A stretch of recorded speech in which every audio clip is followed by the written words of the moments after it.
कक्षा 7 हिंदी व्याकरण विराम चिन्ह। व्याकरण अध्ययन के निष्कर्ष। विराम चिन्ह पूर्ण विराम, प्रश्न सूचक, विस्मयादि बोधक चिन्ह, अल्प विराम, उप विराम, निर्देशक चिन्ह, विवरण चिन्ह, अर्ध विराम, योजन चिन्ह, लाघव चिन्ह, उद्धरण चिन्ह, कोष्ठक। व्याकरण परिचय। विराम का अर्थ है रुकना। भाषा के मौखिक प्रयोग में अपनी बात कहते कहते हम थोड़ा रुक जाते हैं ताकि कहने के भावों को दूसरे के समक्ष स्पष्ट रूप से प्रकट किया जा सके।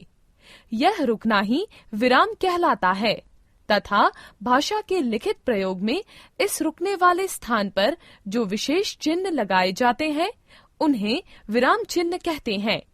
भाषा के लिखित रूप में रुकने अथवा विराम देने के लिए जिन संकेत या चिन्हों का प्रयोग किया जाता है उन्हें विराम चिन्ह कहते हैं।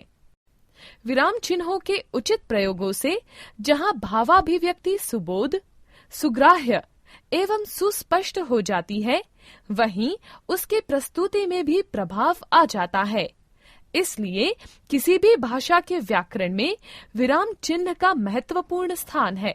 इनके प्रयोग में साधारण सी भूल भी अर्थ का अनर्थ कर देती है, जैसे रुको मत भागो, रुको मत भागो, रुको मत भागो। हिंदी भाषा में प्रयोग किए जाने वाले प्रमुख विराम चिन्ह निम्नलिखित हैं: पूर्ण विराम, प्रश्न सूचक, विस्मयादि बोधक चिन्ह, अल्प विराम, उप विराम, निर्देशक चिन्ह, विवरण चिन्ह, अर्ध विराम, योजन चिन्ह, लाघव चिन्ह, उद्धरण चिन्ह, कोष्ठक। पूर्ण विराम प्रश्नवाचक वाक्यों को छोड़कर सभी प्रकार के वाक्यों के अंत में पूर्ण विराम का प्रयोग किया जाता है। जैसे समय का सदुपयोग करने वाला व्यक्ति ही जीवन में सफल होता है। प्रश्न सूचक चिन्ह प्रश्न सूचक वाक्यों के अंत में प्रश्न सूचक चिन्ह का प्रयोग किया जाता है।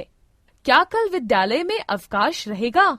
विस्मय बोधक या सूचक चिन्ह विस्मय, घृणा, शोक, हर्ष, भय आदि भावों को व्यक्त करने तथा किसी को संबंधित करने के लिए प्रयुक्त विस्मयादि बोधक अवयवों के लिए विषम्य सूचक चिन्ह का प्रयोग किया जाता है।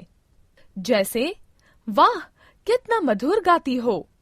अल्प विराम भाषा को बोलने अथवा लिखते समय जहाँ बहुत कम समय के लिए रुकना पड़ता है, उन स्थानों पर लिखित भाषा में अल्प विराम चिन्ह का प्रयोग किया जाता है।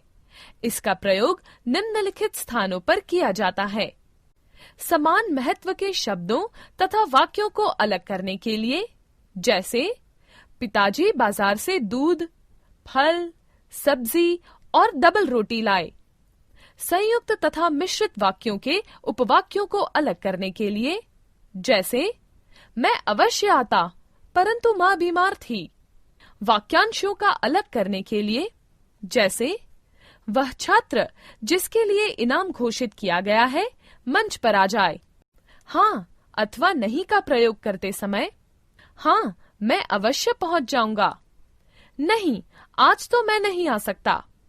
शब्दों की पुनरावृत्ति होने पर, जैसे पकड़ो पकड़ो वह देखो भाग रहा है।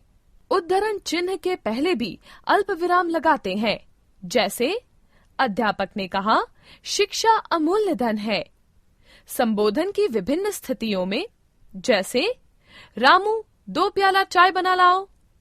एक ही वाक्य में प्रयुक्त विभिन्न शब्द युग्मों को अलग करने में, जैसे हानि लाभ, जीवन मरण, यश अपयश सब ईश्वराधीन है। अर्ध विराम वाक्य में जहाँ अल्प विराम की अपेक्षा कुछ अधिक देर रुकना पड़ता है, वहाँ अर्ध विराम चिन्ह का प्रयोग किया जाता है। जैसे महापुरुष मरते नहीं, वे तो अमर हो जाते हैं। उप विराम जहाँ किसी बात को अलग करके दिखाना हो, वहाँ उपविराम का प्रयोग प्रायः शीर्षकों में देखा जा सकता है, जैसे विज्ञान, वरदान या अभिशाप। निर्देशक, जब आगे किसी बात का उदाहरण दिया जाना हो तो निर्देशक चिन्ह का प्रयोग किया जाता है, जैसे राधिका, माँ मैं बाजार जा रही हूँ।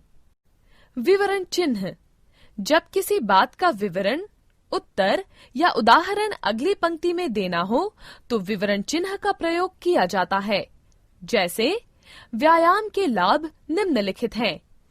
योजक चिन्ह, समानार्थक या विपरीतार्थक शब्द, युग्मों और के अर्थ में तथा तुलनात्मक सा, सी आदि से पहले योजक का प्रयोग किया जाता है, जैसे धूप, छांव, दिन, रात। हंसी, मजाक, दुख, दर्द, धीरे धीरे, पीछे पीछे, एक चौथाई, दो तिहाई, चरण कमल, तुम सा मूर्ख। लाघत चिन्ह, शब्दों को संक्षिप्त रूप से लिखने के लिए इस चिन्ह का प्रयोग किया जाता है, जैसे डॉक्टर के लिए डॉ, प्रोफेसर के लिए प्रो, गोस्वामी, गो, तुलसीदास, ईस्वीसन पूर्व, ई पू, कृपया पृष्ठ उल्टिए, क्रू प्रू उ। उदाहरण चिन्ह, उदाहरण चिन्ह का प्रयोग दो प्रकार से किया जाता है। किसी व्यक्ति के कथन को मूल रूप से लिखने के लिए दोहरे उद्धरण चिन्ह का प्रयोग किया जाता है, जैसे नेहरू जी ने कहा आराम हराम है। किसी के उपनाम, कविता, लेख अथवा पुस्तकों के शीर्षक को एक हरे उद्धरण चिन्ह का प्रयोग करते हुए लिखा जाता है, जैसे रामचरितमानस हिंदुओं का पवित्र धार्मिक ग्रंथ है। कोष्ठक, वाक्यों में प्रयुक्त कठिन शब्दों के अर्थ क्रम सूचक अंकों तथा अक्षरों को कोष्ठक के भीतर रखा जाता है, जैसे विशेषणों, काला, मोटा, लंबा, छोटा, सुंदर आदि का प्रयोग संज्ञा या सर्वनाम शब्दों की विशेषता बताने के लिए किया जाता है। क, ख, ग, 1, 2, 3।